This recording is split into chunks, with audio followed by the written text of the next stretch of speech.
Bienvenidos a todos a esta charla técnica de Diezcom Estructural. En esta ocasión tenemos el agrado de presentar al ingeniero Juan Martínez Valois, quien nos acompaña desde México para compartir la charla técnica titulada Experiencias en supervisión de edificios con dispositivos de control de la respuesta sísmica. Esta charla será grabada y posteriormente publicada en el canal de YouTube. Por favor, dejen sus consultas en la caja de comentarios de mensajes y al final la exposición el ingeniero Martínez responderá las preguntas. Por favor, ingeniero Martínez, puede continuar con la presentación y le agradecemos enormemente su disponibilidad para dar esta charla. Muchas gracias. Gracias, es que apagué mi micrófono, pero bueno, ya está listo. Pues muchas gracias a todos por darse el tiempo de conectarse. Reciban un saludo desde la Ciudad de México y agradecer al ingeniero Hans por la oportunidad de platicar con ustedes sobre un tema que, cuando menos en nuestros países, pienso que empieza a tomar mayor relevancia, que son la implementación de dispositivos de control en los edificios. En México, pues ahorita vamos a platicar de la situación que prevalece y lo que ha motivado el cambio a la normatividad y que seguramente también en su país pues no será la excepción, ¿no? Yo tuve la oportunidad de estar hace un año en Arequipa y justamente ahí me tocó un temblor, aunque ahí pues ya la gente está bastante familiarizada con el tema tectónico, entonces creo que era algo normal, pero a mí sí me sorprendió, ¿no? Que a donde voy siempre me acompaña un sismo, ¿no? Pero bueno, vamos a comenzar con esta charla.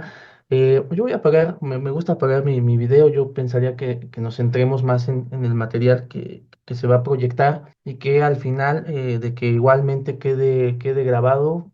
Naturalmente esta presentación se la hago llegar al ingeniero Hans para que puedan consultarla con mayor detalle. Trataré de no extenderme tanto. Yo sé que allá son las 9 y pues a partir de las 10 como que el cuerpo empieza a pedir descanso. Entonces voy a tratar de hacer una intervención dinámica, pero con la idea de poder exponer toda la información que tengo para ustedes. Bueno, pues vamos a comenzar. La idea de esta presentación es eh, darnos una idea de lo que hacen otras industrias, propiamente que no son de la ingeniería civil o de la arquitectura o de la ingeniería sísmica o de la ingeniería estructural. Y pues la industria eléctrica tiene muy clara que la forma en la cual nos puede ayudar a proteger nuestra instalación, pues es justamente por medio de estos dispositivos que justamente son de control, pero en este caso de la respuesta eléctrica, ¿no? Vamos a decirlo de alguna manera. Hay fusibles, bueno, en mi país le llamamos fusibles, en otros países quizás le digan cartuchos, en el suyo sería bueno conocer si también le llaman fusible, como aquí en México, pero este dispositivo nos ayuda a justamente evitar daños en nuestras instalaciones, tanto, vaya, hay de diversos tamaños. Aquí vemos un fusible, digamos, de un tamaño, no sé, 10 centímetros, y hay unos más pequeñitos que estos, pues generalmente vienen en aparatos electrónicos o en estos no breaks, ¿no? Que también nos ayudan a absorber los picos de energía cuando tenemos alguna variación en el voltaje, ¿no? La industria automotriz hace lo propio. Cuando empezó la fabricación de vehículos, pues no tenían estos dispositivos y pues muchas veces en los incidentes de tráfico la gente perdía la vida, ¿no? Porque pues no existían las bolsas de aire como las tenemos en la actualidad, ¿no? Ahora veo con que los autos nuevos tienen bolsas frontales o bolsas laterales en ánimo de poder salvaguardar o tratar de preservar la vida de las personas, ¿no? En Ciudad de México hemos tenido eventos sísmicos importantes, pero quizá el que ustedes seguramente han escuchado fue el de 1985, un sismo bastante intenso que afectó a las estructuras de la ciudad, toda vez que también las condiciones del suelo de la ciudad no son las mejores. Haciendo un poco de historia, pues la Ciudad de México se asentó en lo que era el antiguo lago de Texcoco. Nuestros antepasados, pues se les ocurrió fundar la ciudad, la México Tenochtitlan, así le llamaron, en esta zona lacustre. Y el comentario va de la mano de tratar de explicarles a ustedes que el suelo de la Ciudad de México tiene un alto contenido de agua, ¿no? Entonces, eso al final del día, pues lo vuelve una gelatina, y cuando tenemos un evento sísmico, las ondas al entrar en contacto o en interacción con este suelo lacustre, pues se amplifican, ¿no? Por eso tenemos tantas situaciones no muy agradables cuando tenemos un sismo intenso en la ciudad por las condiciones del suelo. De hecho, muchos colegas, incluso colegas peruanos, pues vienen a México a estudiar justamente la maestría en geotecnia, en mecánica de suelos, porque el suelo de la Ciudad de México, pues es uno de los mejores suelos en términos de complejidad para poderlos estudiar. Yéndonos un poco más atrás, en 1957 tuvimos un sismo también de magnitud importante, pero si se dan cuenta hay varios marcadores, algunos en color rojo y en color amarillo,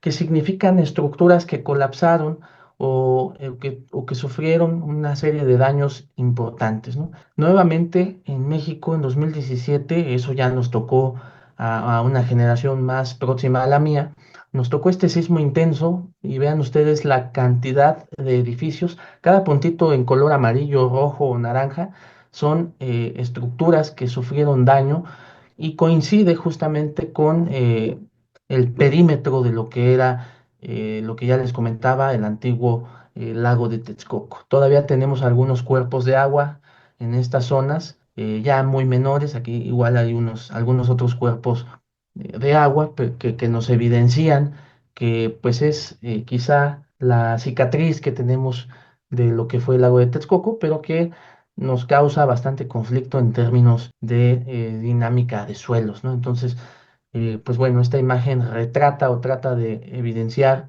los daños que hemos sufrido nosotros en nuestro país, particularmente en la ciudad, pero no la excepción a que también en otros estados de México, pues hayan tenido también, sobre todo en la zona epicentral, pues daños cuantiosos. ¿Y qué tipo de daños? Pues tenemos desde los colapsos, que es la condición grave a la cual ninguna de nuestras estructuras que diseñamos quisiéramos que llegue, grietas grandes en muros, grietas pequeñas en elementos estructurales, grietas en acabados. Y al hablar de grietas o de fisuras, que son dos términos diferentes que se clasifican en función del espesor o el tamaño de la fisura o de la grieta, nos dejan como una reflexión de que estas estructuras, si bien no colapsaron, pues sí rebasaron las condiciones de los estados límite, ¿no? Es decir, que superaron en su país, me parece que le dicen derivas, en México le decimos distorsiones, que superaron las distorsiones permisibles que nos imponen los reglamentos de construcción, o acá tenemos algo que le llamamos normas técnicas complementarias. Entonces, pues es importante que vean en la imagen del 2017 que si bien hubo colapsos en las estructuras, lamentablemente hubo muchas más estructuras que no colapsaron, pero que sí rebasaron su capacidad en términos de distorsiones o de desplazamiento global de la estructura. Existen muchos tipos de dispositivos de control. Los más comunes en nuestro país, en México, son los que ven aquí en la pantalla. El de la parte inferior derecha no tanto, ahorita les platico por qué, pero particularmente aquí están ya muy de moda los contraventeos restringidos al pandeo, los aisladores de base que hay de distintos tipos y los disipadores viscosos, ¿no? En México se intentó implementar en los años 70 un dispositivo que conocemos como HADAS o TADAS, pero en ese entonces era toda esta estructura que ustedes ven en la imagen, ¿no? Entonces era bastante amplia y restringía el uso del espacio y se dejó de utilizar. Pero desde 1970 tenemos, cuando menos en México, la experiencia de poder haber implementado dispositivos de control, pero que por el tamaño de los mismos, pues no parecía algo importante, ¿no? Vino el sismo del 85 y esta estructura, que es una escuela a la cual se le colocaron estos dispositivos, no tuvo un solo daño. Entonces, el primer acercamiento, la primera aproximación que tuvimos en México fue con este tipo de dispositivos. A la fecha, pues ya hay unos dispositivos más pequeños, como estos que ven aquí en la pantalla, y es claro que pues con el avance de la ingeniería, de la tecnología, de la inteligencia artificial, etcétera, pues seguramente tendremos dispositivos distintos en un futuro quizá no muy lejano. Pero esto es lo que en México implementamos. Las empresas en el mundo que se dedican a fabricar, a ensayar, a elaborar componentes o simplemente a vender dispositivos de control, pues son las que ven ustedes en la pantalla. Aquí hay, por ejemplo, empresas que ustedes conocen y dicen, bueno, ¿a poco Bridgestone se dedica a los dispositivos de control? Pues la respuesta es que sí, no únicamente fabrican llantas, sino también elaboran estos cauchos que se utilizan en los aisladores de goma. Freycinet, pues es una empresa internacional que tiene bastante prestigio en términos de dispositivos de control. Taylor también es otra de las empresas reconocidas en el medio. TIS también, Mageva, Maurer, por mencionar algunos, ¿no? Hay muchos más. Entonces, todas estas empresas forman parte de una asociación, ¿no? Así como nosotros estamos afiliados a un colegio, pues bueno, estas empresas forman parte de una asociación internacional que justamente promueve o elabora, fabrica, ensaya, etcétera, dispositivos de control. Entonces, no son las únicas, aquí seguramente faltan más empresas, empresas que ustedes conocen. Boso, por ejemplo, aquí no está Boso, pero es una empresa con bastante prestigio en Sudamérica en términos de dispositivos de control, ¿no? Entonces, les quería dejar esta imagen para que conozcan o si han visto alguna de estas empresas, pues sepan que algunas son pioneras y otras son de reciente creación, pero están ya en el medio de los dispositivos de control. Nada más para dar un contexto muy general de qué son los contraventeos restringidos al pandeo, de forma muy general les voy a decir que recuerden la imagen que teníamos hace rato del fusible, tenía un filamento interno que a la vez era recubierto, ¿no? Por un dispositivo de plástico. Aquí quizá sea una pequeña analogía en donde tenemos un núcleo de acero con un mortero y a su vez un perfil, un PTR, que a su vez interactúan estos tres elementos con un material desmoldante, ¿no? Un material desmoldante, plástico, teflón, etcétera. Cada empresa que se dedica a la fabricación de estos dispositivos por secreto comercial o por alguna condición de confidencialidad, pues es claro que no nos va a decir cuál es su fórmula, ¿no? Pero en general, los componentes son los que ven aquí: el núcleo de acero, el material desadherente, el relleno con mortero y una camisa de acero, que a su vez este mortero y esta camisa pues evitan la condición de pandeo y de allí toma ese nombre, ¿no? De un contraventeo restringido al pandeo. Si no tuviera estos elementos internos, pues no sería un BRB, sería un contraventeo convencional. Y aquí pues vemos una imagen para tratar de explicar gráficamente lo que les acabo de decir, en donde tenemos este núcleo de acero con este material desadherente y estas zonas, estos extremos pues son los que se conectan a las placas cartela. Imaginen un contraventeo convencional normal que va conectado a una placa cartela. Estas placas cartela a su vez van conectadas a las placas base y es todo, ¿no? Entonces, esta es la filosofía más bien, los componentes de este primer dispositivo. Y aquí, pues, algunas imágenes de un edificio donde un servidor participó en la instalación. Vamos a ver un poco más adelante las experiencias de haber supervisado este pequeño edificio que sufrió un cambio de uso, ¿no? Un cambio de uso, iba a ser oficina, pero el cliente nos pidió que fuese hospital y pues las derivas que nos impone el reglamento de construcción eran distintas a las de oficina. Entonces tuvimos que revisar el edificio y requería un poquito de control del desplazamiento y optamos por emplear estos dispositivos de control en lugar de cualquiera de las técnicas tradicionales que seguramente ustedes conocen, ¿no? Muros de concreto, muros patín, diagonales convencionales, etcétera, ¿no? Entonces, esta fue quizá la primera aproximación que tuvimos en elegir contraventeos convencionales o dispositivos de control. Si bien este edificio no tenía un tema de que no cumpliera en un margen considerable con lo que impone la norma, al ser un edificio de hospital, consideramos que implementar estos dispositivos pues ayudará mucho en términos de la ocupación del edificio y más porque es un hospital. Cuando menos en la norma de mi país, un hospital pues no se puede caer en primera y segundo, tiene que mantenerse en una condición de ocupación inmediata, ¿no? Entonces, quizá fue el criterio que se definió para poder implementar estos dispositivos. Y hace un momento les hablaba de laboratorios o empresas que se dedican a ensayar los dispositivos. En la norma mexicana tenemos un capítulo en donde nos dice que todos los dispositivos que se vayan a instalar en un edificio tendrán que ser ensayados cuando menos en cierto porcentaje, ¿no? O sea, no vamos a ensayar 100 dispositivos, pero al menos sí una muestra representativa de elementos para poder evidenciar su capacidad y que realmente estén cumpliendo con lo que el fabricante establece en sus manuales, ¿no?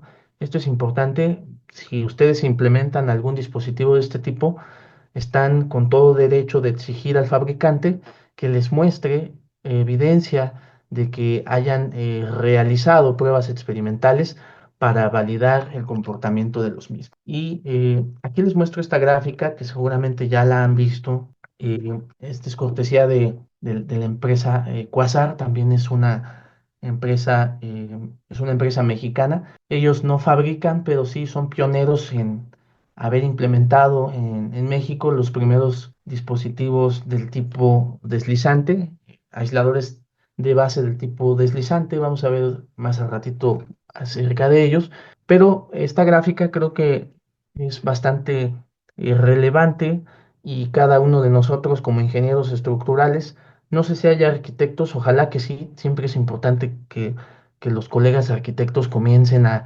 sensibilizarse con este tipo de temas, en donde nosotros actualmente como ingenieros estructurales podemos definir el nivel de desempeño que queremos en nuestra estructura.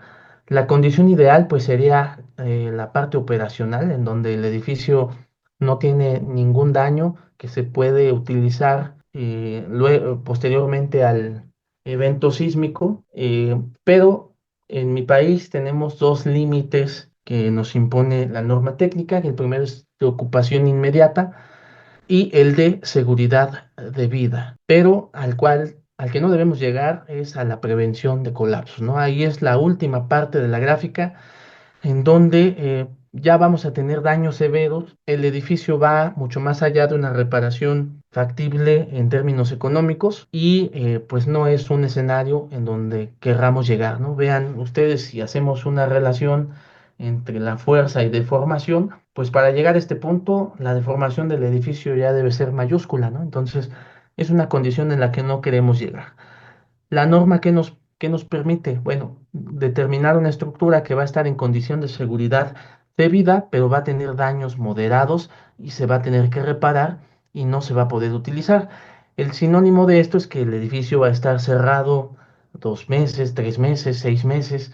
No sabemos hasta que se hagan las reparaciones correspondientes. El escenario ideal, ocupación inmediata, daños leves, el edificio puede ser ocupado, necesitará quizá en su caso algunas reparaciones, pero no compromete la seguridad estructural del edificio. Y lo que les decía aquí, ¿no?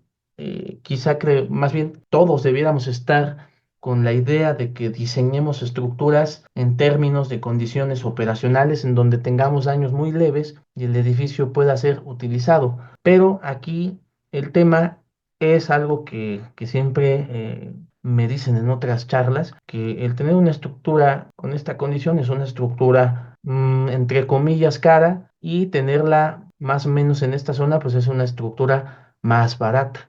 Lo cual es cierto, ¿no? Porque al final del día aquí tenemos secciones esbeltas, tenemos cuantías de acero con cierto porcentaje, y para este tipo de estructuras en ocupación inmediata, pues requeriríamos una estructura bastante rígida, secciones estructurales importantes, cuantías de acero también bastante importantes, que se traducen en un tema económico, ¿no? Y bueno, ¿cuál es quizá una de las opciones que tenemos para llegar a estos límites que tenemos en las normas? Pues uno de ellos es poder utilizar dispositivos de control. Pasando o haciendo un pequeño paréntesis respecto a cuál es la condición de los aisladores sísmicos, pues básicamente la idea es desacoplar el movimiento del suelo que se transmite a la superestructura. Actualmente nosotros tenemos nuestros modelos numéricos pues esta condición, ¿no? Donde tenemos base rígida. La condición intermedia la proporciona el aislamiento sísmico, en donde un dispositivo de control desacopla el movimiento del suelo del movimiento de la superestructura, ¿no? Y la condición ideal a la que todavía no llegamos, pero los chinos a lo mejor pronto sí lo hagan, si no es que ya lo hicieron, es pues en esta condición de un desacople total del movimiento del suelo al de la superestructura, ¿no?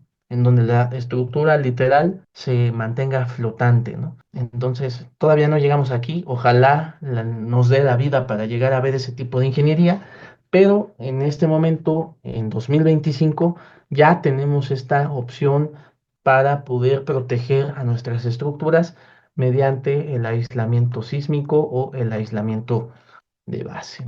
Uy, aquí se movió esta imagen. Déjame ver qué pasó aquí. Uy, qué pena. Bueno, se movió el aislamiento. Se movió la imagen, pero aquí lo único que me falta son unas líneas, simulando las columnas. Disculpen ustedes mi calidad de dibujo, pero lo único que está intentando mostrar la imagen es que yo puedo colocar los dispositivos en la base del edificio, de ahí toma su nombre. Lo puedo colocar en pisos intermedios o en diferentes niveles. Pero tomemos en cuenta algo que es muy importante.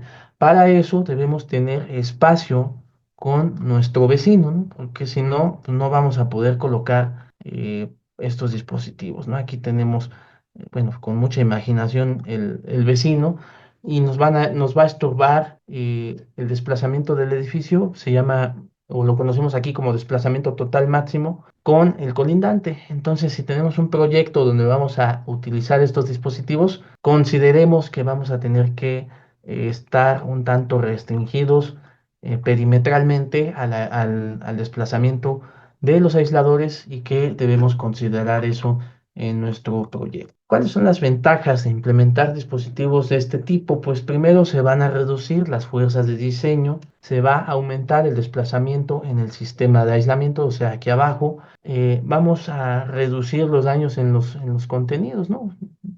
Con mucha imaginación, estos son algunos contenidos que cuando tenemos un evento sísmico pues empiezan a vibrar y si son equipos importantes como los hay en un hospital, pues no sería algo muy amigable.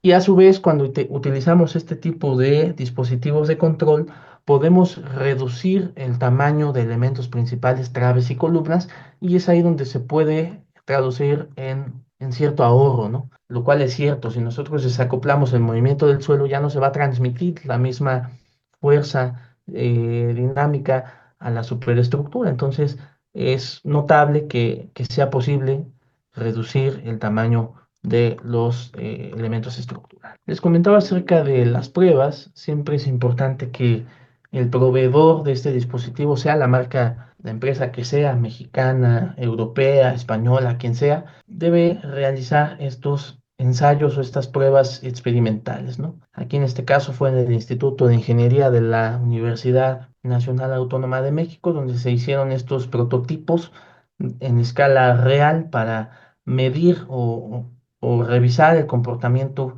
de estos aisladores del tipo friccionante en donde, pues, como ustedes observan, y lo que les platicaba hace un momento, cuando empieza el fenómeno sísmico, pues tenemos un desplazamiento lateral.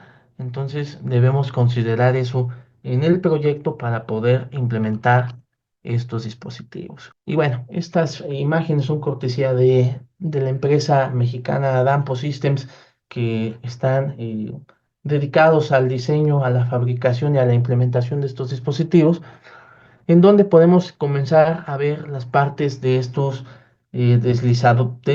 dispositivos deslizantes o friccionantes.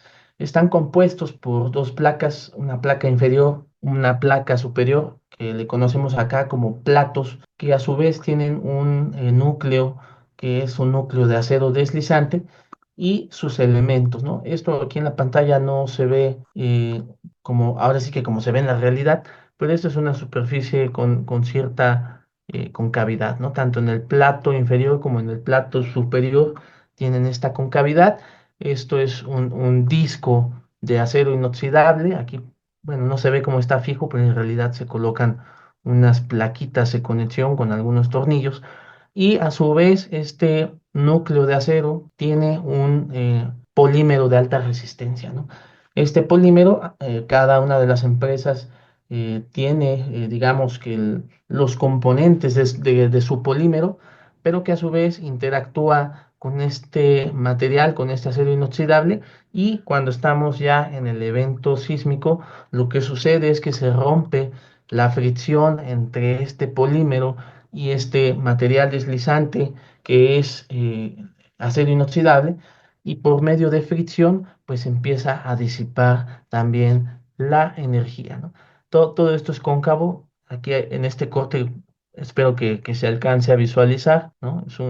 Bueno, con mucha imaginación esto está cóncavo, y aquí en esta parte arriba y abajo también tienen esta concavidad, ¿no? En la parte del diseño, lo que nos piden a nosotros, en este caso como proyectistas, pues es obtener el desplazamiento total máximo que tendrá el aislador, y el fabricante nos entrega las características del dispositivo que se va a instalar. El diámetro perdón, el diámetro del dispositivo, la altura del dispositivo y la posición de estas, bueno, aquí le llamamos orejas. Esto se va a conectar por medio de anclajes a la superestructura, y esto igual mediante un anclaje a la cimentación, ¿no? O a la subestructura. Bien, ¿en qué nos ayuda utilizar, o cómo podemos quizá obtener beneficios de utilizar dispositivos de control en estructuras irregulares? Vean ustedes la geometría, por eso hablaba hace rato si hay arquitectos, porque en México, cuando menos, la filosofía es no limitar la capacidad del arquitecto en términos de, pues, todo lo que ellos conceptualizan para llegar a este tipo de diseños arquitectónicos. Nosotros como ingenieros civiles, pues estamos obligados a respetar el proyecto arquitectónico. Claro está que hay que acercarnos con el arquitecto, sensibilizarlo de que muchas veces pues requerimos algún elemento adicional, o cierta geometría nos puede complicar un poco el tema de la regularidad estructural, pero en este caso, si se dan cuenta, pues es una estructura muy irregular en términos de la forma y en elevación. Entonces, aquí se optó por utilizar aisladores del tipo deslizante o friccionante para no afectar la arquitectura del proyecto. Si se hubiese utilizado una técnica tradicional, no se habría podido llegar a esta solución, toda vez que cuando se corre el modelo y se revisan los resultados, el solo hecho de tener esta irregularidad ya incluso nos arroja datos no muy claros, y con toda razón, ¿no? Por la geometría que tiene o la complejidad que tiene. Además de que es un edificio, a pesar de que es un edificio relativamente pequeño, pues vean ustedes en qué complicaciones nos pueden dejar, ¿no? Y toda vez que tiene una condición más desfavorable. En la Ciudad de México, los edificios más susceptibles a tener algún tipo de daño por temas de torsión son los edificios en esquina. Y aquí, pues el edificio lo tenemos en esquina, sumándole la forma que tiene. Imaginen esto en modos de torsión, cómo se comportaría, ¿no? La verdad es que no nos pareció algo muy amigable, y optamos por utilizar dispositivos de control, ¿no? Aquí pues se hace el modelado en un software comercial, en donde tenemos esta configuración y llegamos a esto que es un análisis no lineal, ¿no? Entonces, por medio de registros de acelerogramas, nosotros en la Ciudad de México tenemos esta información. No sé si en su país sucede algo similar, pero en la ciudad tenemos un sitio web que se llama SACIT, que en español, bueno, no en español, sino que las siglas significan Sistema de Acciones Sísmicas de Diseño. La ventaja de entrar a este portal, ustedes igual pueden entrar si tienen curiosidad, es que ya nos proporciona espectros de diseño para el sitio en el que se encuentra nuestro proyecto, pero a su vez también pues nos genera, bueno, esto no lo voy a dibujar, nos genera estos registros de acelerogramas, que nosotros a su vez podemos incluir en los programas de análisis comercial, ¿no? Con dos clics lo incluimos en el modelo, y podemos comenzar a verificar cómo se estaría comportando la estructura ante una condición de un sismo intenso, ¿no? Aquí, como ven en la imagen, está un poquito exagerado, pero lo que quiero que veamos es pues lo que estos análisis no lineales nos pueden ayudar para nosotros revisar el comportamiento de los dispositivos que estamos modelando, ¿no? Las columnas y las barras y las vigas, pues se modelan con elementos tipo barra, tipo frame, y en el caso de los aisladores utilizamos elementos tipo link, ¿no? Es decir, tipo resorte, ¿no? Para poderlos modelar. Y aquí, pues, es una condición en donde empieza un sismo con poca magnitud y que conforme va pasando el tiempo, pues vamos observando que sube o que baja la intensidad del mismo. Y a su vez tenemos que incluir en nuestras memorias de cálculo, pues estas revisiones, ¿no? Lo que les decía, ver que se estén cumpliendo con las derivas entre piso en todos los niveles, lo cual así sucedió tanto para el caso de el análisis modal espectral y como los análisis donde incluimos acelerogramas y vemos que pues cumple, ¿no? Cumple con los límites que nos impone la norma. Y hace un momento les decía que nosotros al fabricante lo que tenemos que proporcionarle pues es el desplazamiento total máximo que sufre el dispositivo durante un evento sísmico, ¿no? Aquí pues vemos que esto igual son resultados de un análisis no lineal, en donde por medio de Excel pues construimos estas gráficas para poder evaluar cuánto fue lo que el edificio se estuvo moviendo durante el evento sísmico, en términos de simulación matemática. Ya en términos de la realidad, pues recordemos que todo lo que hacemos en la computadora es una estimación del comportamiento que posiblemente tenga la estructura en la realidad, ¿no? Ante un sismo fuerte. Hace rato hablaba un poco de los hospitales y una de quizá de las cosas que nosotros como ingenieros debemos entender, siempre lo he dicho yo, que desde la etapa académica, pues es que a nosotros nos contratan para crear estructuras seguras y eficientes. Creo yo que esta estructura no es ni segura ni eficiente, aunque sea una maqueta, pero si alguien de ustedes y yo estuviéramos adentro, pues no la vamos a pasar nada bien, ¿no?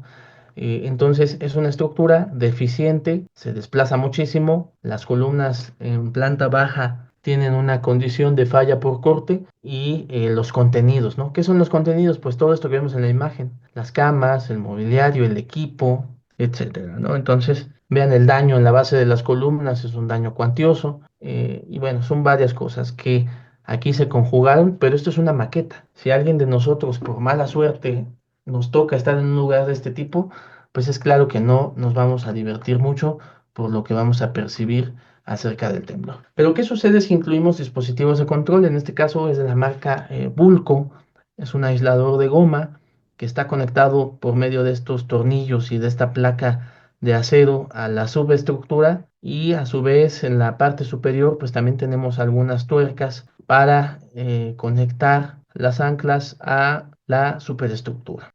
Entonces vean ustedes lo que sucede. Aquí esta maqueta está sometida a un sismo o a un registro que tienen en la Universidad de California en San Diego. Y vean ustedes que primero la excitación sísmica se incrementa, luego se disminuye y otra vez se incrementa en ánimo de poder medir el comportamiento global de esta maqueta. La realidad de las cosas es que creo que a nosotros pues nos gustaría una estructura con aislamiento sísmico y no preferiríamos, o al menos yo no quisiera estar en una estructura que no tenga estos dispositivos de control, ¿no? Y ahora sí entrando ya rápidamente en temas de las experiencias que un servidor ha tenido en la supervisión, pues están esta serie de imágenes que vamos a ver en estos 15 o 20 minutos que tenemos para esta plática en donde pues nosotros como ingenieros sé que todos tenemos una capacidad muy amplia para modelar, para hacer revisiones numéricas, para diseñar elementos, para realizar planos, pero una de las cosas más importantes y en las cuales un modelo bien hecho, unos planos muy bien hechos y una memoria de cálculo perderán todo su valor si en la obra lo que ustedes plasmaron en estos diseños no se ejecuta adecuadamente, ¿no? Entonces, una de las cosas que nosotros debemos o tener en cuenta es que la parte de la instalación, cuando menos en México, la mano de obra es muy deficiente y más hablando de dispositivos de este tipo, pero no sé cómo sea la situación en su país, si la mano de obra consideran ustedes que para la construcción es adecuada, porque ese sería uno de los primeros problemas con los cuales nos vamos a enfrentar cuando estemos en la obra, ¿no? Y aquí viene lo que debemos o debiéramos revisar en una estructura de este tipo, ¿no? La calidad de los materiales, los resultados de las pruebas que se hagan en los elementos, las inspecciones por medio de los criterios de la AWS para evaluar si hay socavaciones, si hay porosidades, etcétera, por alguno de los métodos que ya se conocen. Y pues las pruebas siempre son importantes, ¿no? El alineamiento de los dispositivos conforme a la estructura existente también es importante. Si tenemos elementos que quedan excéntricos, pues les vamos a transmitir un comportamiento distinto y en el caso de los BRBs, pues ya no van a trabajar de la misma manera para lo cual fueron diseñados, ¿no? Entonces, los puntos críticos de estos dispositivos BRB, pues son las conexiones, ¿no? Si nosotros no tenemos una buena conexión, el dispositivo podrá estar muy bien hecho, pero pasa lo mismo, ¿no? Si tenemos una mala ejecución, pues va a perder todo su valor este dispositivo. Calidad de conexión, pues bueno, esto se refiere a los trabajos, a que el personal sea calificado, que tenga la habilidad para hacer este tipo de estructuras. Y es muy notable o muy rápido darse cuenta cuando la persona que está haciendo los trabajos, pues no sabe lo que está haciendo, ¿no? Entonces, tengamos mucho cuidado con eso. Siempre es relevante que recurramos a empresas o a personas que sí tengan la expertise para instalar de entrada contraventeos convencionales. Si ya saben instalar o colocar este tipo de contraventeos, ya están con un 50% de ganancia, pero si no lo saben hacer, pues va a ser muy difícil y vamos a encontrar detalles como este, ¿no? Bueno, este más bien es pues como una reflexión. ¿Cuántos hilos deben sobresalir de la tuerca? Alguien dice que al ras, otros dicen que 3 hilos, otros dicen que más, pero la idea de esta imagen es decir, pueden ser más hilos, pero no pueden ser menos, ¿no? Porque aquí son mucho menos hilos de los que se solicita y debemos tener mucho cuidado también con la revisión que hagamos de este tipo de cosas. En la página web de Dampo Systems, esta empresa mexicana, hay manuales de instalación tanto para los contraventeos restringidos al pandeo como para el aislador sísmico. Entonces es de libre acceso, ustedes pueden entrar, revisar con más detalle la información, porque lo que vemos en esta plática es una síntesis, ¿no? Entonces, con mucho detalle ustedes pueden entrar a estos materiales y verificar cada uno de los puntos que deben considerar para la instalación de este tipo de dispositivos, tanto para los BRBs como para los aisladores de base. Y bueno, siempre algo que yo les recomiendo es que además de que leamos nuestros códigos o nuestros reglamentos locales, nos acerquemos a los códigos internacionales, ¿no? En este caso, el AWS nos brinda este código para la soldadura estructural. Entonces, los invito a que lo puedan revisar. Aquí vienen muchas cosas que van a ser de utilidad. Pero también hay otro documento que si bien ninguno de ustedes o quizá en el grupo haya algún inspector certificado de soldadura o CWI, nos puede orientar, pero si ninguno de nosotros somos CWI, sí podemos conocer qué debemos revisar para hacer una inspección por examinación visual, ¿no? De estas soldaduras. Y además de todo esto, de la parte física que podamos verificar, está toda la parte técnica, ¿no? Toda la parte documental. ¿Y cuáles son los defectos que comúnmente encontramos en sitio? Pues la porosidad y la socavación. Pero puede haber cualquiera de las 9 opciones que ven ustedes en la pantalla. Pero en el caso de las soldaduras de filete, lo que generalmente tenemos es porosidad y socavación. Yo les invito a los que todavía están estudiando o recién egresados que nos vayamos haciendo de nuestra herramienta para inspeccionar, ¿no? Estos calibradores o estas galgas que se tiene para inspeccionar el tamaño de la soldadura nos pueden servir, pero también este calibrador universal nos puede servir mucho para revisar el exceso de soldadura, la longitud de la pierna del filete, el tamaño de la garganta en este tipo de soldadura, los ángulos que a veces para soldar les decimos 45 grados, pero nunca lo hacen así, y ciertos desalineamientos entre placas, ¿no? Es muy importante que se hagan de su equipo para que podamos realizar inspecciones en sitio que sean de provecho, ¿no? Aquí, bueno, un servidor está haciendo esta inspección de estos contraventeos que platicábamos hace rato, con estos contraventeos restringidos al pandeo, y tenemos otro o una condición, o haciendo un pequeño paréntesis, otro tipo de ingenierías, si lo queremos decir de esta manera, en donde entra otra parte que es muy importante, que son los anclajes post instalados. En términos de rehabilitar estructuras existentes con dispositivos de control, es muy común que utilicemos anclajes adhesivos. Lo que sí no se permite es lo que estamos viendo aquí en la imagen, ¿no? Que un anclaje se hinque a golpes, que la mezcla de la resina se haga en el suelo cuando debe hacerse por medio de la pistola que se adquiere con el fabricante y que a su vez hacen una mezcla entre los componentes de la resina y esa es la forma adecuada, pero lo que no es adecuado es esto, ¿no?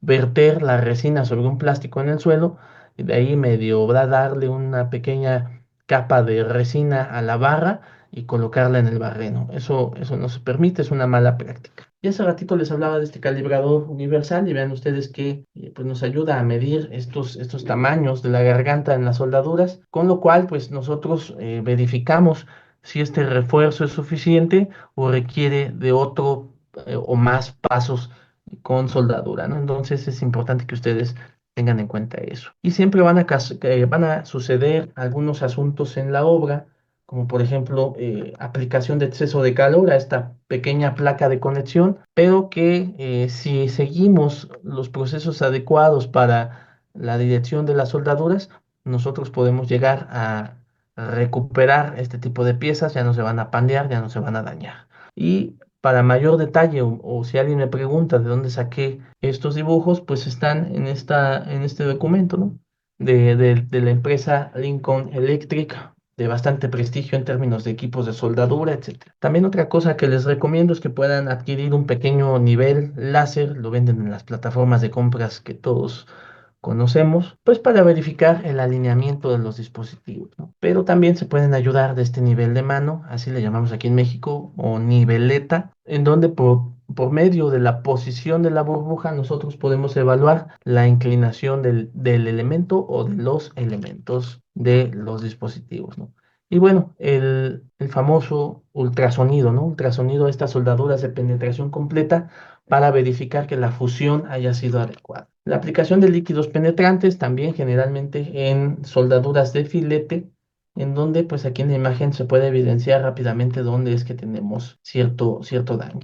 Aquí igual, bueno, más fotografías de lo que les comentaba, pero en términos del alineamiento es lo que yo quería, lo que quiero reflexionar con ustedes. Esto por proyecto no corresponde de esta manera. Aquí pues, se les pasó la mano o les quedó cortita la placa cartela o algo sucedió, pero si proyectamos esta línea, vean ustedes dónde está dando el eje de perdón, de la diagonal de este contraventeo restringido, lo cual pues tampoco es adecuado, ¿no? Porque aquí también ya estamos produciendo una excentricidad, ¿no? Y este quizás sería el estado final de la imagen que les mostraba hace rato, pero yo les recomiendo, si alguno de ustedes sí tiene el interés de volverse inspector o supervisor de cualquier tipo de estructura en términos de supervisión estructural, pues revisemos todo, ¿no? Que tengamos un ojo muy crítico para darnos cuenta de detalles como este, ¿no? Aquí aparentemente ya estaba lista la entrega, pero pues nos dimos cuenta de cómo se encuentra la soldadura, ¿no? O sea, ni siquiera hicieron el terminado de la misma para quitar todos estos, yo le digo acá, cacahuates de la soldadura y dejar una superficie pues limpia, una superficie adecuada. Este es otro proyecto. Si fueron observadores, aquí no se requirió un marco adicional en la estructura principal, pero en este otro proyecto donde también colaboramos, sí se requirió de este marco perimetral, porque es una estructura donde las columnas pues ya no tuvieron la capacidad de absorber pues la componente que genera la diagonal del contraventeo, ¿no? Entonces aquí se optó colocar este marco y después el dispositivo, ¿no? Hay de diferentes capacidades. Aquí vean ustedes, este es, evidentemente tiene mayor capacidad que este de acá, este es más delgadito, pero irá en función del tipo de edificio, de las demandas del mismo y de las necesidades que se tengan para poder implementar estos dispositivos. Lo que hace rato no comenté es que los contraventeos convencionales tendría que colocarse un contraventeo a tensión y a lo mejor otro contraventeo a compresión, otro a tensión, etcétera. Pero en el caso de los contraventeos restringidos al pandeo, no pasa nada si todos están en la misma dirección, porque por su condición antipandeo, pues absorben esfuerzos de tensión y de compresión. Las pruebas de laboratorio siempre son importantes. Como supervisión, yo les pediría que siempre las contemplen. Donde tengan estructura metálica, sí o sí debe haber una inspección por un laboratorio, dependiendo del método que ya les platiqué, líquidos penetrantes, ultrasonido, etcétera. Pero siempre es importante que se efectúen estas pruebas porque al final del día lo que vamos a notar, por ejemplo, en esta prueba, es una serie de poros, ¿no? Poros agrupados, que esto a lo mejor con una inspección tradicional, es decir, a ojo, pues no la vamos a poder detectar, ¿no? Entonces, es importante utilizarlo. Y justo también es otra de las técnicas, la termografía. Hay muchas técnicas, partículas magnéticas es otra de las técnicas, o sea, hay muchas dependiendo de el tipo de proyecto o el grado de importancia que le demos a las pruebas, ¿no? Bueno, aquí esta misma imagen, con este nivel láser, pues estamos verificando que todo coincida o relativamente coincida, los ejes vean ustedes, aquí pasa en medio, ¿no? La placa base, perdón, la placa cartela, y aquí el dispositivo también está muy bien alineado con respecto a la placa cartela, ¿no? Entonces, son de las cosas que nosotros debemos contemplar en nuestro proyecto, ¿no? Entonces, pues es algo muy, muy importante, ¿no? Los aisladores de base, ¿cómo podemos nosotros, o más bien qué criterios podríamos tomar nosotros durante la supervisión? Pues antes que nada, aquí creo que está, bueno, pues voy a empezar al revés. Una de las primeras cosas que nosotros debemos revisar como supervisores es que la resistencia del dado sí sea la del proyecto, y lo más importante es que la distribución del acero sí permita que yo coloque los anclajes, ¿no? Los anclajes que va a llevar mi aislador de base, ¿no? Entonces sí es importante que yo haga un análisis en donde verifique en sitio la distribución de este acero de refuerzo para poder permitir la colocación de estas preparaciones o de estos anclajes que posteriormente recibirán al aislador sísmico. Esto, ¿cómo se puede hacer? Pues interrumpiendo el nivel de tope de colado y pudiendo verificar que el acero esté en una posición adecuada. Tenemos también otra opción que es la de generar estos huecos por medio de tubos. Bueno, PAD, aquí en México lo conocemos como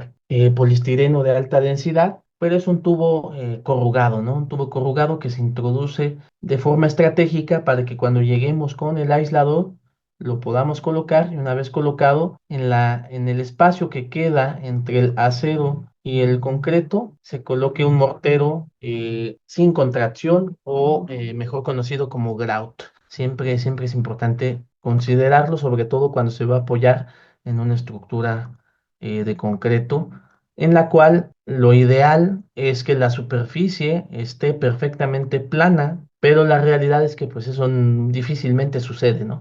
Entonces, ¿cómo logramos esta planicidad? Pues bueno, dejando un pequeño espacio entre la placa de acero y el concreto, y agregando en este espacio que queda, pues este grout, ¿no? Este mortero sin contracción. ¿Qué capacidad debe tener ese mortero? Bueno, pues cuando menos la del elemento estructural o superior, ¿no? Y ya que liberamos bueno, aquí fue otra técnica, pero es básicamente el mismo criterio, es muy importante verificar justamente estas tolerancias. En el manual de instalación hace rato que les comentaba, ahorita lo voy a abrir para comentar algo sobre ese manual y para intentar responder una de las preguntas que que comenta José Luis Soriano.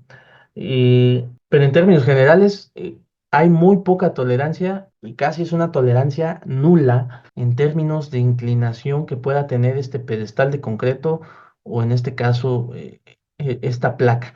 La parte crítica de los proyectos que llevan aisladores del que quieran es esta parte de el dado de cimentación y esta placa base. Si esta placa base desde la fabricación tiene defectos de planicidad o simplemente quedó inclinada, como ya comentaba el colega, no es algo adecuado o beneficioso para el proyecto. ¿Qué quiero decir con esto? Que si nosotros no verificamos que tengamos o se contemplen estas tolerancias, voy a exagerar, pero si no verificamos estos puntos que pueden ser muy simples, el solo hecho de que la placa quede inclinada puede orillar a que en un movimiento sísmico el deslizador se salga del aislador. Entonces, debemos tener mucho cuidado en eso, en la instalación, en la supervisión, claro está. Por eso aquí me ven con un nivel digital en donde si alcanzan a ver, voy a hacer un pequeño zoom. No sé si alcanzan a ver, punto uno. O sea, realmente, pues no hay inclinación, ¿no? El porcentaje que nosotros aceptamos, o más bien que aceptaba o que acepta Dampo, digo aceptamos porque yo ya no colaboro ahí, pero no aceptábamos límites mayores a una tolerancia que ahorita vamos a ver en el manual. Quiero que veamos el manual. Y es algo que se debe prever en esta etapa. ¿Y por qué? Porque si nosotros no verificamos esto, la gente que se dedica a la construcción ya empieza a colocar la superestructura y yo les preguntaría, bueno, ¿cómo verifico que realmente esté bien colocado el dispositivo? Pues aquí ya no hay manera, ¿no? Entonces, la supervisión siempre debe ser algo preventivo. Nosotros debemos llegar antes de que coloquen eh, mm, algún dispositivo y es algo muy importante que nosotros debemos considerar. Otro caso, voy a tratar de reflejarlo aquí en la pantalla. El colega nos hablaba de deformaciones, ¿no? Lo estoy leyendo. ¿Cuánta deformación o asentamiento podría ser permisible en la colocación de los aisladores? Aquí hay otro tema que tampoco, más bien que recurrentemente nos preguntan, ¿qué pasa cuando hay un tema de componente vertical, ¿no? La realidad de las cosas es que el peso del edificio nos ayuda mucho en términos de absorber esta componente vertical, pero la realidad es que cuando menos en México hay muy pocos estudios respecto al efecto que puede producir la componente vertical. Otra reflexión es, hace rato les decía que la Ciudad de México está asentada sobre un suelo blando. Anteriormente se decía que no se pueden utilizar este tipo de dispositivos en suelo blando porque justamente corre el riesgo que puedan tener un asentamiento indeseable, ¿no? Pero la realidad es que sí se pueden colocar. Yo voy a colaborar recientemente en otro proyecto que también va a llevar estos dispositivos de control y ahí también el suelo no es el mejor suelo, ¿no? Entonces, pero ahí la diferencia es que no se va a encontrar en esta parte, ¿no? En la subestructura, sino que se va a encontrar, se va a localizar, perdón, en un nivel más arriba, ¿no? Entonces, eso es lo que sucede, cuando menos en México, en términos del suelo, ¿no? Pero también puede pasar que, aquí bueno, lo voy a dibujar aquí, a ver, aquí arriba mejor, espero si lo vean. Estoy tratando de simular estos dados de aquí, pero hagan de cuenta que, pues se equivocaron, ¿no? Y entonces les quedó desfasado el dado. Aquí igual lo estoy exagerando, ¿eh? Pero son cosas a las que nos podemos enfrentar, ¿no? La realidad es que, pues, no afecta mucho la posición, digamos, en planta de los dados, pero donde sí nos puede afectar, y como bien lo apuntó el colega que pregunta, pues es esto, ¿no? Si tenemos un dado así, de repente otro dado se nos baja así y tenemos otro a lo mejor así, ¿no? Pues ahí sí ya estamos en una condición crítica en donde sí tenemos que tener bastante cuidado en elegir el tipo de cimentación que va a llevar esta subestructura. Para este proyecto fueron unas zapatas, ¿no? Fueron unas zapatas rigidizadas con contratraves, ¿no? Entonces, bueno, ahí no hubo tanto tema, pero sí es una condición que debemos evaluar. Pero ahorita me voy a ir al manual para ver justamente esas tolerancias, ¿no? Y al final, pues bueno, aquí era el previo y esto fue el final, cuando ya están colocados los dispositivos Y si se dan cuenta aquí llevan unas plaquitas de seguridad, las cuales se van a quitar hasta que se coloque el último dispositivo. Lo que pretendemos es que, más bien, lo que puede suceder es que si yo quito estas placas durante la etapa de instalación, esto puede comenzar a trabajar y no es lo más recomendable, ¿no? Sino más bien quitar estas placas de seguridad al final y se ven aquí hay otra, aquí, bueno. Y aquí algunas ya se retiraron. Y vean ustedes el espacio de maniobra que se tiene. O sea, realmente no son espacios muy amplios. Aquí cuando mucho tenemos 18 centímetros, ¿no? Entonces, la verdad es que en la parte de la instalación resulta un tanto complejo hacer algún tipo de ajuste, porque en 18 centímetros yo tengo que apretar tornillos, colocar tuercas, roldanas, etcétera, ¿no? Entonces, bueno, es una labor por parte de la gente o de nuestros obreros bastante interesante, ¿no? Y aquí, bueno, pues igual un servidor estuvo ya en la última etapa y quiero que identifiquemos todos los elementos porque esto a veces crea algún tipo de inquietud, ¿no? Esta parte de abajo es la subestructura, aquí no se ve, pero tiene con mucha imaginación otra vez. Tiene una zapata, que quedó horrible mi zapata. Disculpen ustedes, no sé dibujar, pero eh, tenemos una zapata de cimentación. Esto es la subestructura. Y tenemos la superestructura. Tenemos aquí otro elemento de concreto con unas contratraves, perdón, con unas traves. Aquí abajo también hay contratraves, nada más que tampoco se ven. Aquí vienen contratraves. Y a su vez aquí viene una losa, ¿no? Una losa que le llaman losa transfer, o bueno, en mi país le decimos losa transfer o losa de transferencia. No sé en su país cómo le digan a esta losa. Y aquí alguien me podrá preguntar que pues, si faltó algo. Sí, la verdad es que sí. Yo les recomiendo que si tienen un proyecto donde van a instalar estos dispositivos, exijan que por lo menos aquí haya un firme de concreto, ¿no? Aquí no se colocó nada y la verdad es que fue muy complejo hacer maniobras con un relleno así, ¿no? Entonces, bueno, nada más es el comentario, algunas reflexiones sobre lo que implicó esta instalación y al final del día el comentario de, espero decir bien tu nombre, Hebert Bordonave, ya lo comentaba hace rato, ¿no? La verdad es que el tema de la parte trepidatoria o la componente vertical, si bien no está tan estudiada, cuando menos en México, tenemos el criterio de decir que absorbemos o podemos absorber este tipo de efecto con el peso del edificio, ¿no? Pregunta José Luis que si tenemos protección contra el fuego. Naturalmente, más bien, la norma europea nos pide protección para la pintura, no tanto una protección para el fuego. Nos pide un sandblast, que es decir, un chorro de arena para generar una rugosidad en el acero y aplicar posteriormente el recubrimiento o el esmalte, ¿no?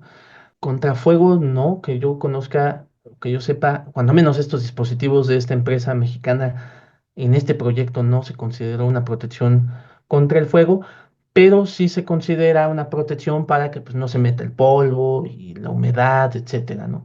Aquí ya en esta imagen no se ve, pero lo que se hizo es poner una especie de funda a todo el perímetro del dado para precisamente evitar la humedad o el polvo, etcétera, ¿no? Porque recordemos que aquí tenemos una superficie de acero inoxidable, que es una superficie cóncava, que aquí creo que sí se ve la cóncava, bueno, no, casi no se ve, pero aquí sí es muy fácil que se meta el polvo, alguna piedrita y más, porque como tenemos aquí las condiciones del terreno, ¿no? Pero como tal una condición contra el fuego no. Y en caso que esto estuviese en una zona costera, es decir, cerca de la playa, ahí sí debemos considerar una protección, a lo mejor no contra el fuego, pero sí contra las sales, ¿no? La sal que es puede afectar incluso al concreto, ¿no? Entonces, ahí en ese tipo de zonas sí se debe adoptar un criterio distinto. Pero contra fuego, cuando menos en este proyecto, con estos dispositivos, no lo tenía. Y les estoy hablando de este edificio, ¿no? Este edificio es un edificio con uso de hospital que se ubica en el estado de Guerrero, en México. Cada edificio eran cuatro perdón, eran 6 edificios independientes. Voy a tratar de dibujar, este era uno, este era el dos, este era el tres, el cuatro, el cinco y el seis. Cada uno se mueve de forma independiente y cada uno tenía su grupo de dispositivos de control, ¿no? Entonces, algunos van, los tamaños de los dispositivos van en función de la carga axial que reciben, ¿no? Es claro que estos de acá, por ejemplo, el 2 y el 3 pues van a tener un diámetro mayor, pero a lo mejor el 6 pues va a tener un diámetro más pequeño, ¿no? Entonces, esas son las ventajas que tenemos cuando diseñamos este tipo de estructuras, que pues podemos jugar con la dimensión de los dispositivos en función del tipo de estructura que tengamos, ¿no? Y al final del día, pues este es un hospital, entonces pues sí o sí se tiene que mantener en un nivel de ocupación inmediata. Y hace rato les platicaba acerca del espacio, ¿no? Pues vean ustedes que lo que se busca es que ante un desplazamiento lateral, pues se tenga el espacio suficiente para que no nos afecten las estructuras que pudieran estar alrededor, ¿no? De hecho, la observación que yo les hice en una de mis visitas fue que no podíamos tener nada en el perímetro de los edificios. Por ejemplo, esta estructura, ¿no? Alguien preguntará, oye, pues a lo mejor aquí vamos a tener un problema. Fue una de las observaciones que se hicieron justamente para evitar algún tipo pues, de choque, ¿no? Que pudiera tener durante un evento sísmico. Ese fue el proyecto donde se implementaron estos dispositivos que vimos en las imágenes previas, y la verdad es que pues, fue un privilegio haber estado en este proyecto tan importante. Ya para concluir, y ahorita nos vamos rápidamente al manual, les dejo estas reflexiones. La idea de colocar estos dispositivos pues es incrementar la resiliencia sísmica. Obviamente si es barato, de nada sirve implementar estos dispositivos si la estructura, perdón, si el costo de los dispositivos va a ser más caro que el de toda la estructura. Entonces debemos evaluar. Debemos encontrar alternativas para estructuras más seguras, más resilientes, que se recuperen en menor tiempo. La normatividad, cuando menos en México, recientemente cambió en 2023 y en 2029 otra vez va a tener cambios. Entonces, cuando menos en México se está actualizando constantemente. Y algo que sí es algo que quisiera dejar ya para la reflexión de todos nosotros, es que requerimos supervisión y mano de obra calificada. Y aquí a la mano de obra a lo mejor está mal escrito, no me refiero a los obreros, que obviamente es importante, pero necesitamos ingenieras e ingenieros que dominen el análisis no lineal, que diseñen estructuras con dispositivos de control, y también ingenieras e ingenieros que nos ayuden en campo, es decir, en la obra, verificando la instalación de estos dispositivos de control, ¿no? Entonces, quizá esas sean las reflexiones que yo les quiero compartir. Y ya rápidamente para irnos y para no extendernos mucho tiempo, voy a dejar a ver, voy a poner la última lámina para quien quiera tomar mis datos, en lo que yo voy abriendo el manual de instalación de esta empresa donde yo colaboré, porque al final del día el manual yo lo desarrollé. Entonces pues creo yo que algo de ese manual todavía eh, puede serles de utilidad, ¿no? Entonces, vamos, ya lo estoy abriendo, denme un segundo y ahorita comienzo a compartirles la pantalla de nuevo. 10 segunditos más. Ahora sí. Bueno, vamos a abrir la pantalla. Creo que ya lo ven. Bueno, pues en esta página de esta empresa, Dampo, www.dampo.com.mx, pueden acceder a este manual de instalación para aisladores sísmicos de esta empresa. Cada empresa, Mageva, Maurer, TIS, etcétera, tiene su manual, ¿no? Entonces ustedes como clientes o como diseñadores pueden en algún momento acercarse a ellos y pedir pues el manual, ¿no? Para poder eh, revisar qué se debe considerar en la obra, ¿no? Y aquí viene, pues lo que les decía, la verificación de la instalación en sitio, el traslado, la recepción, el almacenamiento, el posicionamiento de los elementos, algunos criterios para prever la colocación del aislador, ¿no? Aquí dice que cuando menos se recomienda ahogar 3 espárragos en los elementos de la subestructura con una tuerca en sus extremos. ¿Para qué el espárrago? Pues justamente dejar ahogados estos elementos con una tuerca para efectos de nivelación, ¿vale? Entonces imagínense que esto ya está colado, que voy a colocar mi dispositivo y pues cómo lo nivelo. La verdad es que es muy difícil nivelarlo si no tenemos estos pequeños elementos ya colados sobre el dado y que nos ayuden a nivelar el dispositivo, ¿no? Pero me voy a ir a la parte de los criterios para la ubicación, la elevación y la inclinación. Aquí rápidamente es importante que con topografía registremos las coordenadas X y Y en la posición central. En la parte de la elevación, que era una de las preguntas, se deberá verificar y registrar la cota de elevación del dado o pedestal en la posición central. Y la inclinación, que es una de las preguntas que hacían, es que la superficie del concreto no exceda las tolerancias de diseño de 3 milímetros sobre 1000, o sea, 3 milímetros sobre metro. La verdad es que es algo bien complicado de hacer y en términos de tolerancia, tratando de responder a la pregunta del colega, en términos de aisladores, pues no hay, ¿no? Obviamente sí puede haber variaciones, siempre van a existir. Puede pasar lo que comentábamos, que el dado, que tengamos un asentamiento diferencial posterior, pero lo que debemos cuidar es que si sucede alguno de estos casos, pues no lleguemos a una condición en donde, aquí se ve muy gráfico, en donde los elementos se lleguen a separar, ¿no? Como lo vemos aquí en esta imagen, ¿no? Puede tener asentamientos mínimos, pero una condición donde ya veamos que el plato superior ya se separó del núcleo o de la superficie o del elemento deslizante, pues evidentemente ahí ya no va a funcionar adecuadamente el dispositivo, ¿no? Yo les dejo este manual. Aquí igual hay más cosas que ustedes pueden observar respecto a la colocación. Lo que les platicaba hace rato de verificar previamente la posición del acero de refuerzo y algunas otras condiciones que son muy importantes en términos de calidad de la ejecución de los trabajos, ¿no? Igual no quisiera extenderme mucho, yo voy a regresar a la presentación, nada más por si alguien quiere tomar mis datos y vuelvo a encender mi cámara por si hubiese algún comentario o alguna pregunta y pues agradecerles el espacio, la oportunidad. Yo sé que es viernes, allá ya son las 10:25, acá son las 9:25, entonces estoy atento a responder algunos comentarios y si no hubiese comentarios, pues yo le dejaría los micrófonos al ingeniero Hans para concluir la sesión. Aquí veo que Leandro Franco pregunta con qué periodicidad se deberían realizar inspecciones en edificios con aisladores y qué se debería verificar.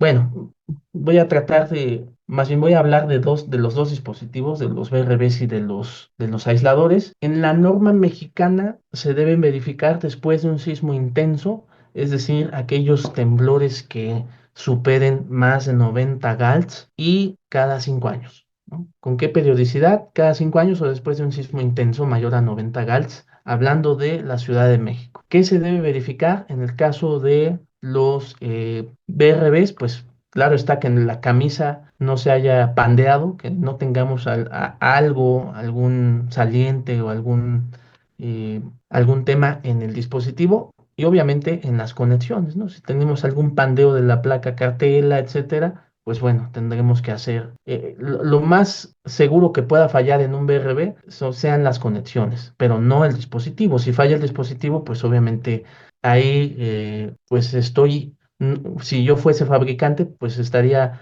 poniéndome yo solito el pie porque mi dispositivo no cumplió, ¿no? Y se supone que era contra el pandeo y si se pandea, pues bueno, deja de funcionar, ¿no? Pero en términos de BRBs, la conexión, ¿no? Las conexiones y bueno, y también el dispositivo. Alguien me decía, bueno, ¿y cómo verifico que el mortero por dentro no esté fisurado? Bueno, todavía no llegamos ahí, pero lo que sí estaba trabajando en la empresa donde yo colaboraba, Dampo, era colocar una serie de sensores en los extremos para monitorear en tiempo real el comportamiento axial del dispositivo. Eso sí se quedó, me imagino que tal vez ahora ya lo implementan, pero eso en términos para evaluar la capacidad del dispositivo.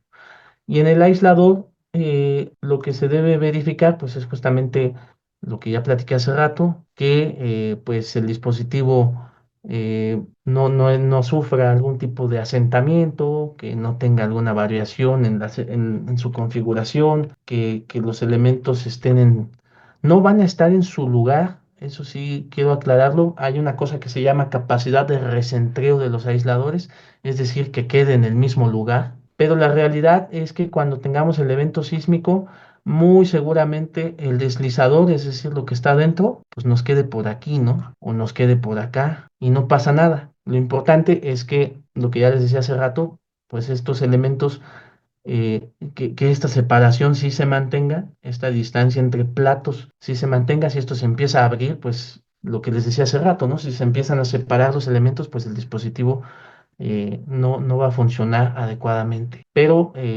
la inspección como tal va en ese sentido. Y obviamente, bueno, que aquí adentro en la superficie deslizante, pues no tengamos polvo, no tengamos piedras, no tengamos algo que impida el libre desplazamiento del núcleo deslizante, ¿no? Entonces, básicamente eso es lo que se haría y al menos en México son los tiempos que tenemos previstos en la normatividad. No sé si tuvieran algún otro comentario y yo nada más, me da curiosidad el comentario de José Luis cuando dice había un desfase en varios aisladores, pero no sé si se refiere a un desfase horizontal o vertical. Nada más si me ayuda ahí a compartir esa experiencia y ver y consultarle a él también, bueno, si lo quiere compartir, cómo solucionaron esa situación. Si lo puede dejar en el chat adelante y si no, tampoco hay problema, pero sí me pareció interesante, ¿no? Y Hola, hola, lo, buenas noches, ingeniero. Me gusto. ¿qué tal, José Luis? Fue para un proyecto de un hospital también. No recuerdo mucho, fue como 5 milímetros más o menos de desfase vertical en los aisladores. Lo que se hizo fue rehacer esos trabajos, ¿no? Sino que la pregunta era porque hicieron la consulta también, ¿no? De cuánto sería este desfase, se podría permitir, digamos, ¿no? Para evitar los retrabajos. Sí, en la empresa donde yo laboré, la verdad es que ahí sí no había margen, ¿no? No nos permitían, bueno, obviamente sí teníamos una tolerancia, digamos, interna, ¿no? 5 milímetros, como bien comentas, 3 milímetros cuando mucho. Pero al final del día no es lo mismo que pase en un aislador, digo, si pasa en un aislador o dos, creo que no pasa nada, pero me llamó la atención el comentario porque pues, fueron varios, ¿no? Entonces ahí la importancia de la supervisión, ¿no? Creo que nada más para concluir el comentario y agradecerte tu respuesta es que ese tipo de situaciones como las que comentó el colega, las podemos evitar con una supervisión adecuada. Aquí la cosa es que, bueno, en México hay un déficit de supervisores de estructuras de este tipo y en otros países yo desconozco cómo esté el tema, pero también es cierto que no es como que todos tengamos la oportunidad de participar en estos proyectos. Lo que sí podemos hacer es, quizá a través de este tipo de charlas o de cursos o de capacitaciones, tratar de compartir experiencias como las del colega, ¿no? A mí no me tocó algo similar, a mí me tocó nos tocó cosas diferentes, ¿no? Desde que se rompía un tornillo, desde que algún dado se dañaba o se estrellaba, cosas de ese tipo. Lo que sí les recomiendo es que si van a hacer algún trabajo de instalación de dispositivos o de mantenimiento a los dispositivos, pues cuidemos mucho el tema de pues este tipo de estructuras, ¿no? En México le llamamos el grupo A, ¿no? Estructuras de alta importancia, porque al final del día pues tienen que mantenerse operacionales posteriores a un evento sísmico, ¿no? Y la idea de estos dispositivos es que tengan el menor mantenimiento correctivo posible, que lo único que aquí tengamos que hacer es mantenimiento preventivo, como el que ya les comenté. Pues no les quisiera quitar más tiempo del que ya me extendí un poquito, estaba para 1 hora y 10 minutos, ya me hice hora y media, entonces, ingeniero Hans, pues yo aquí concluyo mi participación, les agradezco muchísimo la oportunidad y pues quedo a sus órdenes, cualquier duda o comentario posterior. Estos son mis datos, el WhatsApp y el correo electrónico. Con mucho gusto podemos establecer algún vínculo, alguna relación, no solo de trabajo, incluso de amistad entre países. Creo que siempre es importante conocer las experiencias de otros colegas y pues bueno, con la suerte de que posteriormente pueda yo también compartirles mi experiencia en próximos proyectos con estos dispositivos de control. Se agradece todo lo que ha compartido su experiencia, tanto en la parte de análisis como en la parte de supervisión, que es muy importante, ¿no? A veces nosotros como ingenieros estructurales generalmente nos centramos mucho en la parte del cálculo, pero de nada sirve un buen cálculo si no hay una buena supervisión, ¿no?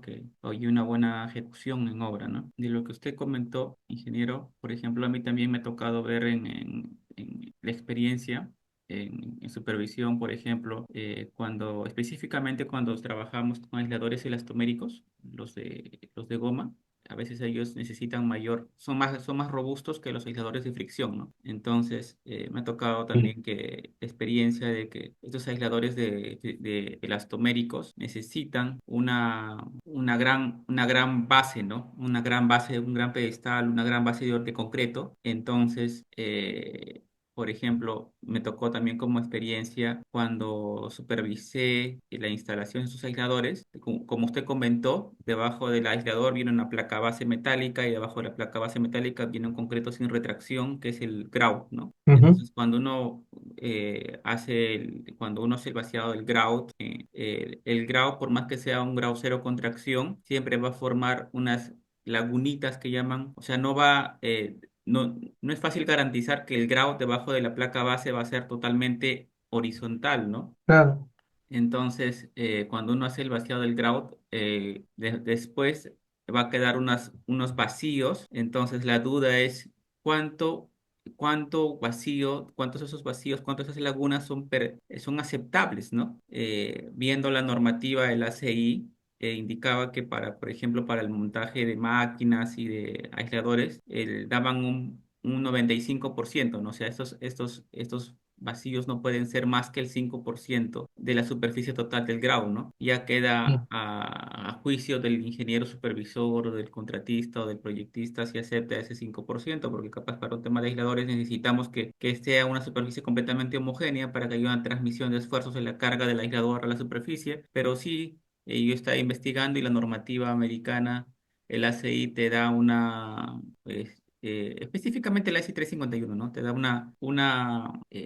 un máximo que te dice que, o sea, que no puede ser más del 5%, ¿no? Que tiene que haber al menos un 95% de área de contacto mínimo ¿no? Entre el aislador y la placa base, ¿no? Sí, ingeniero. sí, justamente esa es la recomendación. Lo que nosotros hacemos en la parte de obra es, se observan a ustedes en la imagen, es dejar estos agujeros en la placa base Ujú, justamente para que ahí salga el aire y nos ayude a que este mortero sin contracción pues pueda distribuirse de forma homogénea. La verdad es que no sabemos qué esté pasando aquí abajo, pero la única forma en la cual nosotros hemos logrado abatir esta condición y para tratar de que este relleno fluido sí sea uniforme es por medio de estos agujeros. ujú, Entonces aquí esto permite a la placa que de cierta forma tenga una, vamos a decirlo así, una respiración y por aquí el producto nosotros empezamos a observar que cuando empieza a sobresalir, pues damos por hecho que ya se cubrió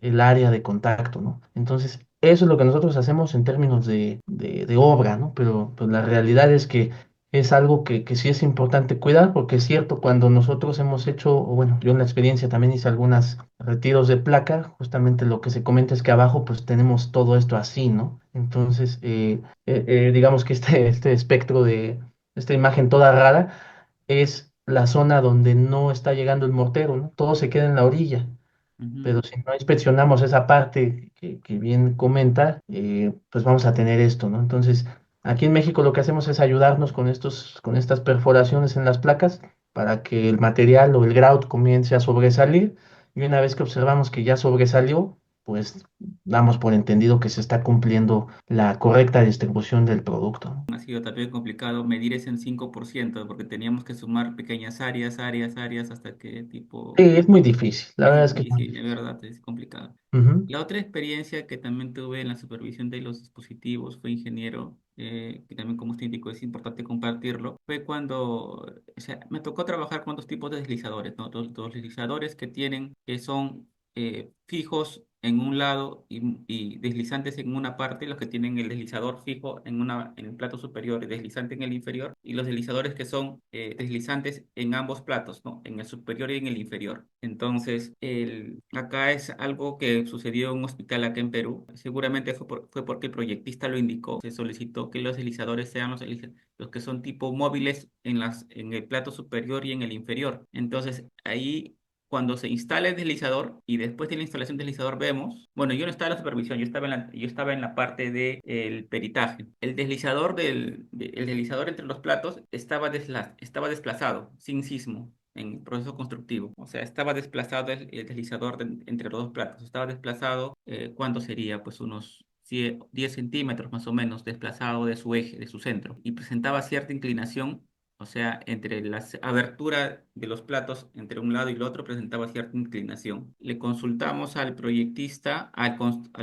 contratista y a la supervisión y nos indicó que ellos habían instalado el deslizador tal como lo trajeron de fábrica, ¿no? Que vienen en barcos y todo esto. Entonces, ellos indican que probablemente el disco, el deslizante entre los dos platos se haya movido en el traslado del deslizador de la fábrica a la obra y que ellos simplemente lo instalaron, pero no pudieron verificar la posición del deslizante debido a que en el dispositivo indica que no debe ser abierto, no debe ser descubierto porque si no perdía garantía, no sé. Entonces fue un poco complicado porque el contratista indicaba que no era su responsabilidad porque lo recibió tal como lo recibió, lo instaló. Lo que hicieron fue retirar el deslizador, izaron el edificio unos 50, unos milímetros, unos 10, 15, 20 milímetros, porque no se puede tampoco izar mucho, y sacaron el deslizador, lo jalaron con unas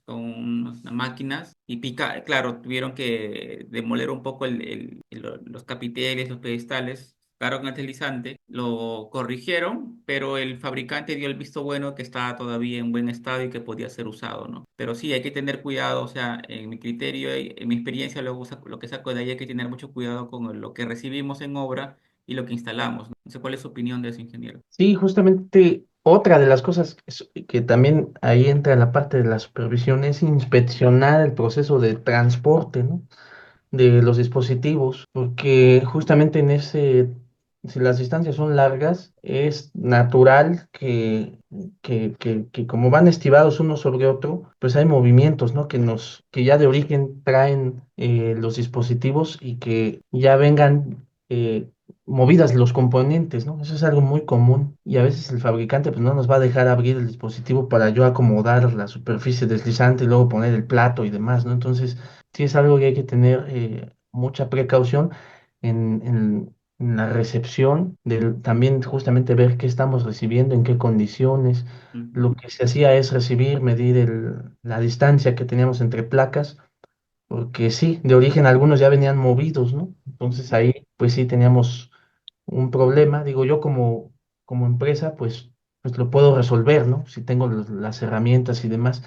Pero también suele suceder que en el transporte, ya en la misma obra, si no tenemos una supervisión adecuada, que estén transportando los dispositivos y algún colega de nuestros amigos obreros se les caiga el dispositivo, ¿no? Ahí ya, o sea, en automático el dispositivo ya va a tener variaciones, ¿no? Porque son componentes muy sensibles. Quizá mi reflexión sería que la supervisión no solamente se enfoca a cuando ya estemos en el sitio, sino que también tiene que ver con lo que está sucediendo desde que el dispositivo sale en taller, ¿no?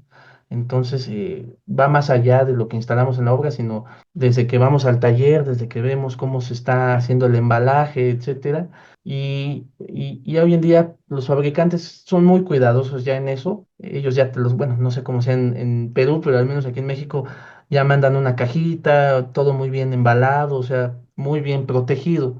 ujú, Pero sí, en términos de la ejecución, es algo que sí debemos hacer, porque es claro que si nosotros, por querer arreglar el problema, abrimos el dispositivo, lo que va a decir el proveedor es que pierde garantía en automático, ¿no? Si yo destapo un aislador de base y desarmo ahí las componentes, ya perdí en automático la garantía.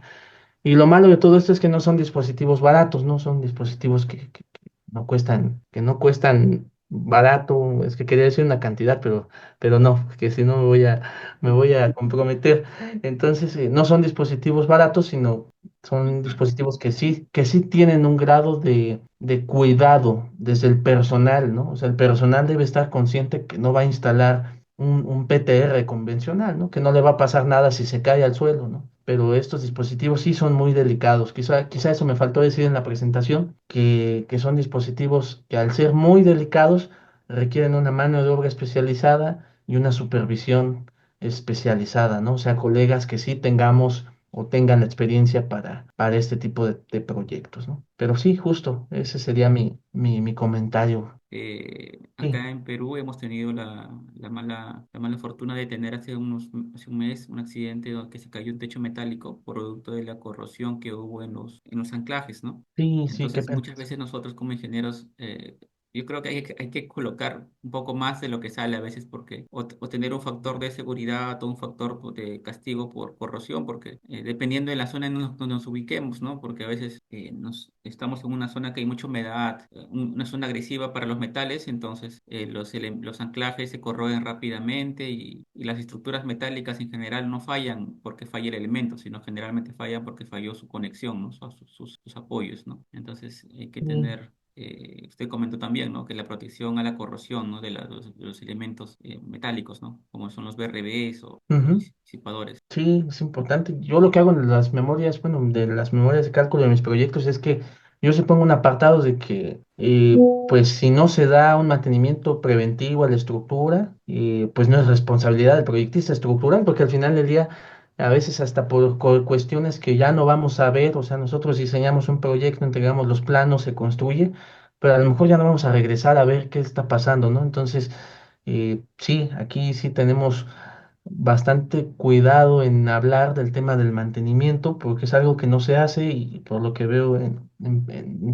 en Perú tampoco, y creo que en ningún país se tiene esa conciencia del mantenimiento preventivo, sino cuando ya pasó, en Ujú, este caso, el suceso tan lamentable, pues ahora sí, ¿no? Ya vamos a proteger los anclajes, ya vamos a poner tales cosas, ya vamos a agregar tal elemento. Y sí, la verdad es que mucho de los problemas está, pero ahí vuelve a lo mismo, ahí seguramente no hubo una supervisión, ¿no? Que les dijera, oye, esto se debe proteger de esta manera, se debe prever esto, hay un manual de mantenimiento que se tiene que seguir de esta forma. Entonces, la supervisión es un campo de oportunidad. Aquí le llamamos, o aquí se está estudiando el término supervisión técnica estructural. ujú, Es un campo de oportunidad bastante importante y creo que podría funcionar, no una supervisión de obra donde se vean acabados, estimaciones, presupuestos, costos, sino una supervisión que esté enfocada estrictamente a los elementos, a los procesos constructivos que involucren estructuras de acero, concreto, mampostería, madera, bambú, todos los nuevos materiales que están saliendo ahora, ¿no? Entonces, ujú. para los que quedamos acá en la charla, es un campo de oportunidad también, un esquema de supervisión de este tipo. Y la verdad es que tampoco hay como que muchos, bueno, en México no es como que haya muchos colegas dedicados a esto, ¿no? Entonces, lejos de los cálculos, de los números, la parte de ejecución también considero yo que sería muy relevante. Sí, ingeniero, de acuerdo con usted. Y bueno, acá también había una consulta sobre los sismos, creo que se refiere a los sismos verticales. Bueno, bueno, los aisladores se diseñan para sismos verticales también, ¿no? El ingeniero Heber hablaba acá sobre los movimientos trepidatorios. ¿Ustedes aceptaban alguna tracciones en los aisladores por sismo vertical, ingeniero? ¿O no aceptaban ningún? Cuando yo estuve colaborando en esta empresa, no se aceptaba nada, ¿no? O sea, era cero, o sea, no. Y en el diseño se consideró como que no existía esta condición. Actualmente seguramente ya tendrán mayor flexibilidad en esos criterios, pero en ese momento sí era muy restringido el esquema. Pero sí, el tema de componente vertical sigue siendo una cuestión que siempre en los congresos o en los cursos que se dan en México sobre ingeniería sísmica, siempre existe esa pregunta. Bueno, ¿y qué pasa con la componente vertical? ¿Qué pasa si el sismo tiene un efecto de este tipo? ¿Afecta, no afecta? La verdad es que pues no lo sabemos porque hay muy poco estudio en México sobre Ujú, este tema. Aquí nos preocupa más el suelo, ¿no? Aquí más que la vertical nos preocupa más el suelo, ¿no? Porque el suelo se está generando en la Ciudad de México un efecto ahora de microsismos lugares donde nunca había temblado, ahora tiembla. Entonces, eso es lo que ahorita nos preocupa, pero sí, sí es un tema que no hemos estudiado y en lo particular que sí requiere mayor atención. A modo de agradecimiento y reconocimiento, quisiera brindarle este certificado al ingeniero Juan Martínez Valois por esta charla, experiencia y supervisión de edificios con dispositivos de control de la respuesta sísmica, ingeniero. Muchas gracias por su amable colaboración con nosotros y por compartir su conocimiento y experiencia, que ha sido muy interesante, ingeniero. No, de qué, gracias a ustedes y los que resistieron al final también, muchas gracias por quedarse. A veces todos nos vamos cuando empezamos a los comentarios, pero la verdad es que son muy buenos y pues yo les recomiendo que sigan haciendo lo mismo porque a veces aquí es donde se discuten algunos puntos y se resuelven algunas dudas o se amplían todavía más. Pues gracias, Hans, por la invitación y pues ojalá continúen con este esfuerzo. Veo que han estado colegas de México bastante reconocidos. Estuvo el colega que desarrolló el software Dinabrium.